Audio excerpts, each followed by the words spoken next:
I know this much to be true. I know this much to be true. This movie deals with a pair of twins. Right. Basically, not Siamese twins, not like stuck at the hip, but it is a mini series. It's a limited series. Yep. HBO Max. 6 shows.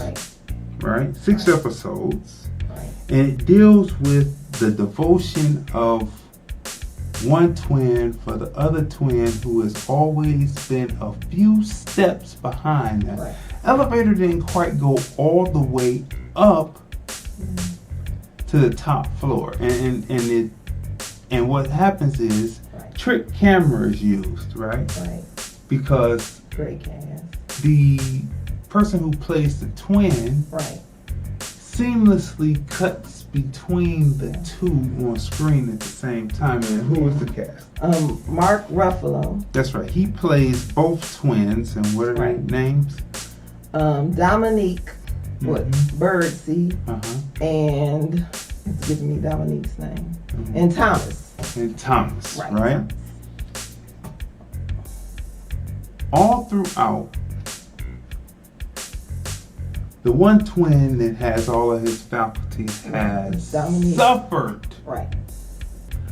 suffered due to the other twin, but he fights for his twin. He does.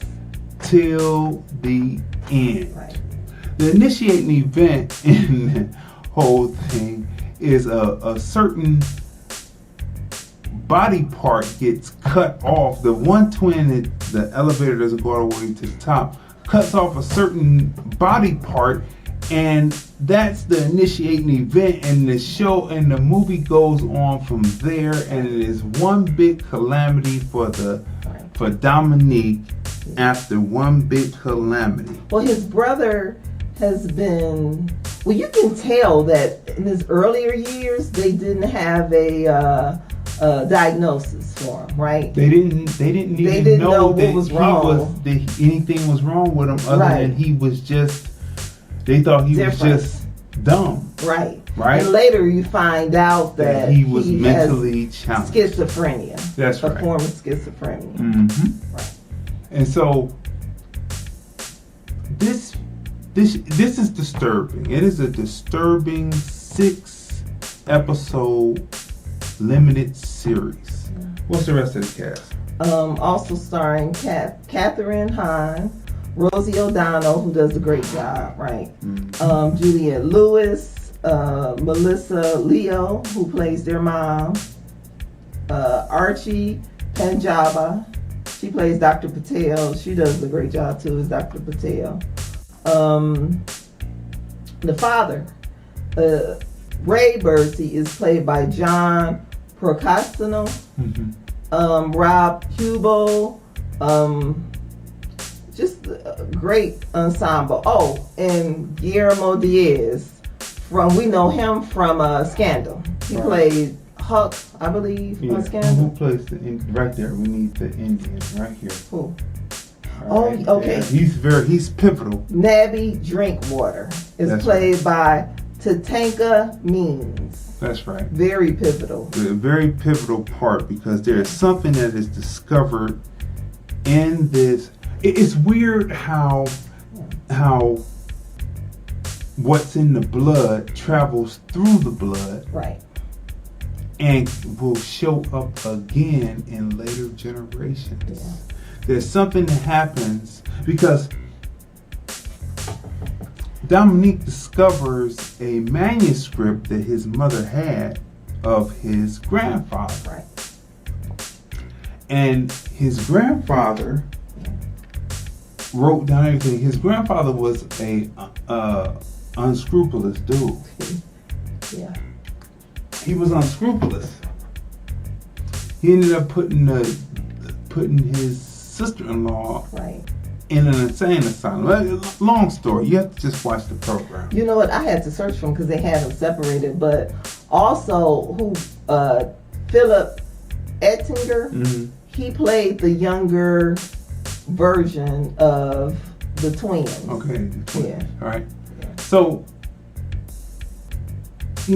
he's unscrupulous, and it's funny how things pass through, but then he discovers something at the end of the line, at the very end of the story, that he is related to a group. You have to watch this. It's disturbing. It's disturbing, but it is a good story. Yeah. It will keep you gripped.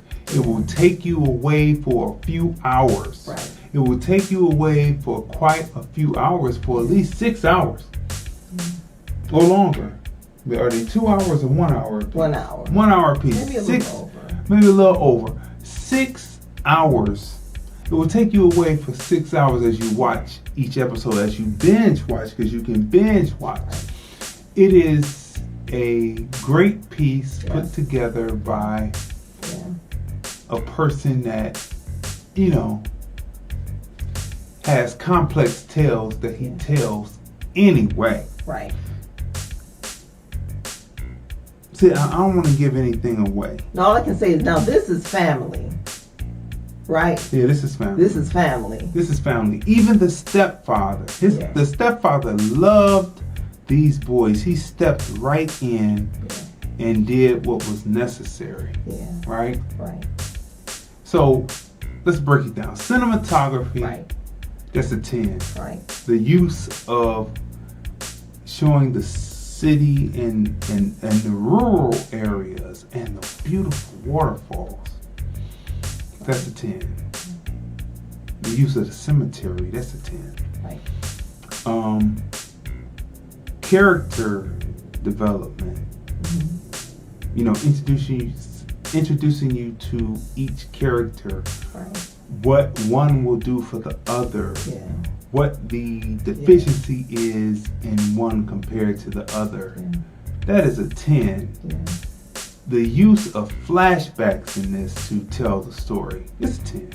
Yeah. The character arc. Right. By the time you get to the end of the film, you're like, what is going to give? And it's the ultimate arc that happens. Right. And you're going to see this. It's a great film. Right. Great piece of work. Yeah.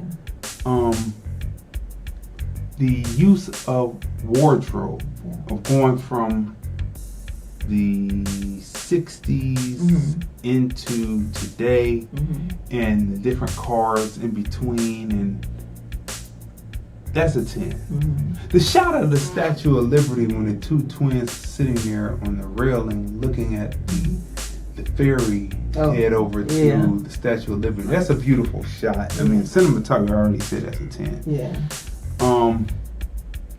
Plot through line. The plot through line in this is superior. It is. It is a 10. Yeah. The use of secondary characters with lines that move the story along, that help move the story along with Dominic is a 10. The whole production is a 10. It is. It's just, what would you give it? I would definitely give it a 10 plus because you have it all in this film, right? You have, well, of course, you have family, right? You have sacrifice, forgiveness, betrayal, like all in one story. And the thing is, well, one of the reasons why I said, okay, we have to see this, because we saw who was starring in it, right? Okay, so Mark Ruffalo, right? He does a great job selecting his projects. You know, he's another person who you can just kind of bet on all of his projects. It's gonna be a good project. He's a great actor, and he puts 100% of himself in his character. You can tell he's committed to the story. He's committed to his craft. It's just great storytelling and just well written, and it's just such a great story, you know. And when it ended, right after the 6th episode, we're like, is this it? I mean, you know, it ended. You know, the ending was great. it wasn't like one of those films that we talked about previously that just like it's off, it goes off, it's over with, and you're like, what happened? No, I mean it was Well, closure. the ending was not necessarily. Well, it gave understood closure. it. It gave closure. I mean, it just didn't like end with the question mark, right? Right. So, but when it ended, the story is so good, you kind of want to know more about this character and what happened. Right. Because you'll find, we're not going to give anything away, but at the end, another door opens, right, for him. And you kind of want to go, not kind of, you definitely want to go on that journey with him also. You want to see that door open. You want to see, exactly. So, I mean, this is just like a beautiful, beautiful film. And like you said, the cinematography is beautiful. Just everything, like the directing, the wardrobe and design, the cut, right? The dialogue, the edits. Yeah. Just, I don't know. Even the landmarks, like you said, just using the city as a living, breathing character. The waterfall, like. Right. Just everything, you know, and just seeing the progression. Like I said, you see them from maybe young boys at the age of maybe somewhere between 8 to 10, or 6, so 6 to 8, 6 to 8, right? And then you see them as teenagers, right. You know, heading into college, right? Mm-hmm. And then you see them as men. So. Great. It's a great story. And there's physicality, dust ups and misses, and it's all believable between the twins. Right? Yeah, it is. Right? Yeah. So I know this much is true. HBO Max, I give it a 10. Yeah.